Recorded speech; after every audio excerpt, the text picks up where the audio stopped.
লেকটাউনে মেসির মূর্তি স্থাপনে গাফিলতি, অবৈজ্ঞানিকভাবে মূর্তি বসানোর অভিযোগ। অনুমতি ছাড়াই মূর্তি স্থাপন করেন তৎকালীন মন্ত্রী। যে জায়গায় এই মূর্তি বসেছে সেটা পিডব্লিউডির জমি। মাটি পরীক্ষা না করে তড়িঘড়ি মেসির মূর্তি স্থাপন, সামান্য হাওয়াতেই দুলছে বিপজ্জনক সেই মূর্তি।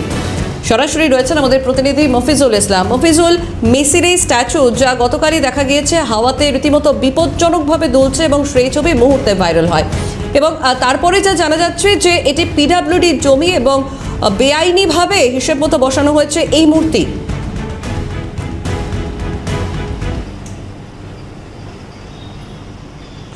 দেখো, একাধিক অভিযোগ কিন্তু সামনে এসছে, বিশেষ করে ব্যাপক গাফিলতি হয়েছে এই মূর্তি স্থাপন করার ক্ষেত্রে। লেকটাউনের যে জায়গায় তুমি দেখো যে এই 70 ফুটের উচ্চতার এই যে মূর্তি, সেই মূর্তি যেখানে বসানো হয়েছে এটা একটা পিডব্লিউডির জায়গা। এই জায়গায় কিন্তু গত 13ই ডিসেম্বর 2025 সালে এই মূর্তি স্থাপন করা হয়, এবং যে মূর্তি ভার্চুয়ালি উদ্বোধন করেছিলেন লিওনেল মেসি নিজে, সেই ছবি কিন্তু আমরা সকলেই দেখেছিলাম। তারপর 5 মাসের মধ্যে এমন একটা পরিস্থিতি তৈরি হলো যে এই মেসির মূর্তিকে এই জায়গা থেকে সরানোর প্রক্রিয়া রাজ্য সরকারের তরফ থেকে করতে হচ্ছে। কেন করতে হচ্ছে না, যে উচ্চতার এই মূর্তি, সেই মূর্তি হাওয়া দিলেই কিন্তু একেবারে দুলছে, ব্যাপকভাবে দুলছে সেটা। ফলে যেভাবে দোল খাচ্ছে এই মূর্তি, তাতে করে যে কোনো মুহূর্তে হয়তো ভেঙে পড়তে পারে বা এরকম একটা বিপজ্জনক পরিস্থিতি তৈরি হতে পারে, তার আশঙ্কা ইতিমধ্যেই তৈরি হচ্ছে। সেই আশঙ্কা তৈরি হওয়ার পেছনে অনেকগুলো কারণ রয়েছে। কেন গাফিলতি রয়েছে এই মূর্তি এই জায়গায় স্থাপন করার ক্ষেত্রে, তুমি দেখো বড় বড় যে জায়গায় স্থাপন করা হয়েছে তার নিচে কিভাবে ইঁদুরের তৈরি করা বড় বড় গর্ত তুমি এই মুহূর্তে দেখতে পাচ্ছ। অর্থাৎ এই ইঁদুর, এই যে মেসির মূর্তির যে স্থাপত্য, তার নিচের অংশের মাটি কিভাবে তারা সরিয়ে ফেলেছে এবং সেই মাটিকে কিভাবে আলগা করে দিয়েছে, যার কারণে এই যে মেসির মূর্তির যে স্থাপত্য ধারণ ক্ষমতা, মাটির যে ধারণ ক্ষমতা, সেটা অনেকটাই কমে গিয়েছে। যে কারণেই হয়তো এই হাওয়াতে, সামান্য হাওয়াতে সেটা কিন্তু দুলছে। এত বড় বড় গর্ত, প্রায় 1 হাত সমান, মানে এই যে গর্ত তুমি দেখতে পাচ্ছ এখানে, এই গর্তগুলো সোজা কিন্তু একেবারে স্থাপত্যের নিচ পর্যন্ত চলে গিয়েছে। ফলে যে জায়গায় ভিত রয়েছে, ভেতরের অংশের ভিত যতটা কড়াভাবে করার কথা, সেই ভিতের চতুর্দিকের অংশের মাটি সেটা ক্রমশ আলগা হয়েছে, যার ফলে এই মেসির যে মূর্তির যে স্থাপত্য, সেটা যেটা স্তম্ভ যেটাকে তৈরি করা হয়েছিল, সেটা কিন্তু তার যে ধারণ ক্ষমতা সেটা কিন্তু অনেক অংশে কমে গিয়েছে, যার ফলে কিন্তু এই হাওয়াতে দুলছে, এমনটাই কিন্তু অভিযোগ। এবং পিডব্লিউডির ইঞ্জিনিয়াররা তারাও কিন্তু এই গতকাল থেকে এই এলাকা পরীক্ষা নিরীক্ষা করে তারা সেই বিষয়টি নিশ্চিত হতে পেরেছেন। এরপরেই অভিযোগ উঠছে যে এই মূর্তি স্থাপন করার ক্ষেত্রে আদৌ সব কিছু নিয়মকানুন মেনে তৈরি হয়েছে কিনা, কারণ যে উচ্চতা তৈরি করা হয়েছে সেটা কয়েক তলা বিল্ডিংয়ের সমান। ফলে এই ধরনের উচ্চতা বিশিষ্ট কোনো নির্মাণ করতে গেলে প্রথম যেটা দরকার, যে জায়গায় নির্মাণ করা হচ্ছে তার মাটি কতটা শক্তপোক্ত রয়েছে বা সেই অংশের মাটি কতটা ধারণ ক্ষমতা রয়েছে সেটা পরীক্ষা করা, অর্থাৎ সয়েল টেস্ট করা। কিন্তু এই মূর্তি তৈরি করার আগে, এই মূর্তি বসানোর আগে লেকটাউনের এই জায়গাতে কোনো রকম সয়েল টেস্ট করা হয়নি, এমনটাই কিন্তু পিডব্লিউডি সূত্রে জানা গিয়েছে। শুধু সয়েল টেস্টই নয়, এই জায়গায় যে মেসির মূর্তি বসানো হবে সেটা যে সরকারি জায়গা, পিডব্লিউডির জায়গা, সেই জায়গার বসাতে গিয়ে পিডব্লিউডির যে একটা এনওসির প্রয়োজন হয়, সেই এনওসিও কিন্তু নেওয়া হয়নি।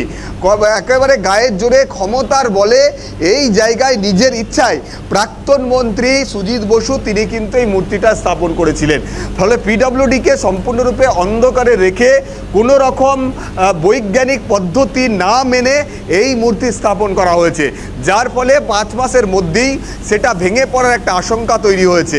এই পরিস্থিতির মধ্যে মেসির মতো একজন বিশ্বের সর্বকালের সেরা ফুটবলারকে, তার মূর্তি যাতে কোনোভাবে ভেঙে না পড়ে, কোনোভাবে ক্ষতিগ্রস্ত না হয়, সেই দিকটা মাথায় রেখেই এই এলাকা থেকে সেই মূর্তিকে কিভাবে সরানো যায় বা কিভাবে এই নিশ্চিত করা যায় যে এটা ভেঙে পড়ার কোনো সম্ভাবনা থাকবে না, এটা নিশ্চিত করার পরীক্ষা নিরীক্ষা ইতিমধ্যেই শুরু হয়েছে। তুমি দেখো যে যিনি এই মূর্তিটা তৈরি করেছিলেন, মন্টি পাল, তুমি জানো বিখ্যাত একজন শিল্পী। শুধু মেসির মূর্তিই তিনি তৈরি করেছেন এমন নয়, কলকাতায় তার তৈরি একাধিক মূর্তি রয়েছে, নেতাজি সুভাষচন্দ্র বোস থেকে শুরু করে বিভিন্ন মনীষীদের মূর্তি কিন্তু এই শিল্পী মন্টি পাল তিনি কিন্তু তৈরি করেছেন, যা শহরের বিভিন্ন অংশে সেটা কিন্তু রয়েছে, যা নিয়ে কোনো বিতর্ক নেই।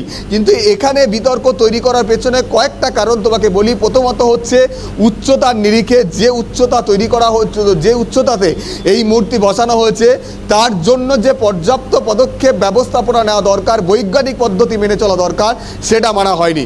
2 নম্বর হচ্ছে এই মূর্তি স্থাপন করার আগে এই অংশের মাটি বা সয়েল টেস্ট করা হয়নি। সয়েল টেস্ট ছাড়া এত বড় 70 ফুটের উচ্চতা বিশিষ্ট একটা মূর্তি বসানো, সেটা কিন্তু সম্পূর্ণ অবৈজ্ঞানিক পদ্ধতি, এমনটাই কিন্তু ইঞ্জিনিয়াররা বলছেন। যে কারণেই কিন্তু এটা মানে এই যে সামান্য হাওয়াতে এত দোল খাচ্ছে বা দুলছে বলে সেখান থেকে যদি ভেঙে পড়তে পারে, বড় একটা বিপদের আশঙ্কা এখানে কিন্তু থেকে যাচ্ছে। ফলে এই যে এত পরিমাণ গাফিলতি ইতিমধ্যেই সামনে আসছে, এই গাফিলতির দায় কার? এই গাফিলতির দায় বর্তমান যারা পিডব্লিউডি এর আধিকারিকরা রয়েছেন তারা সম্পূর্ণরূপে দায় ঝেড়ে ফেলছেন। কারণ তারা পরিষ্কার বলছেন এই মূর্তি বসানোর ক্ষেত্রে তাদের কাছ থেকে কোনো রকম এনওসি নেওয়া হয়নি, কোনো রকম তাদের অনুমতি নেওয়া হয়নি।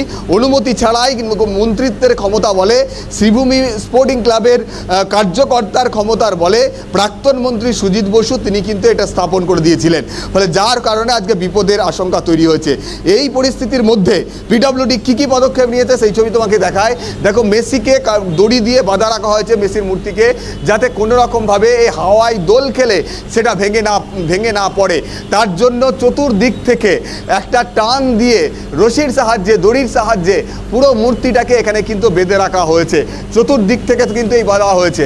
আর একটা সমস্যা এখানে রয়েছে, এই তোমাকে তুলে ধরি, যেমন ইঁদুরে মাটি খেয়ে নেওয়ার ছবি তোমাকে দেখাচ্ছিলাম, বড় বড় গর্ত তৈরি হয়েছে মূর্তির নিচে।